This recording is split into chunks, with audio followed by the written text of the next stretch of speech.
బుయ్య బుయ్య మోటార్ల సప్పుడు పట్నం నిద్రపోయేదెప్పుడు బుయ్య బుయ్య మోటార్ల సప్పుడు పట్నం నిద్రపోయేదెప్పుడు దుమ్ము దొలి పానమంతా గాలి గాలి దుమ్ము దొలి పానమంతా గాలి గాలి బుయ్య బుయ్య మోటార్ల సప్పుడు పట్నం నిద్రపోయేదెప్పుడు దుమ్ము దొలి పానమంతా గాలి గాలి దుమ్ము దొలి పానమంతా గాలి గాలి అయినా బుయ్య బుయ్య మోటార్ల సప్పుడుతోటి ఈ పట్నం నిద్ర పోకపోయినా ఆయనకు మాత్రం కారు కావాలి.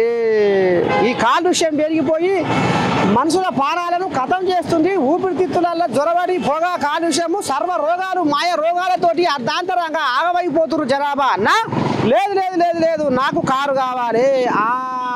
ఇక నేటిదాకా సైకిల్ మోటార్ మీద సైకిళ్ళ మీద బుడ బుడ కార్ల మీద ఇప్పుడు నాకు పెద్ద పెద్ద కార్లు. మరి ఎవరికైనా సగటు సామాన్యుని కూడా కారు కావాలి కారు కావాలి అని నిద్రలో కూడా కలవరిస్తుర్రు ఈ రోజులల్లా. కానీ మరి అసలు కథ ఏందో ఇప్పి చెప్పరారు. కార్లు కొంటే ఏడ కొనాలి ఎక్కడ కొనాలి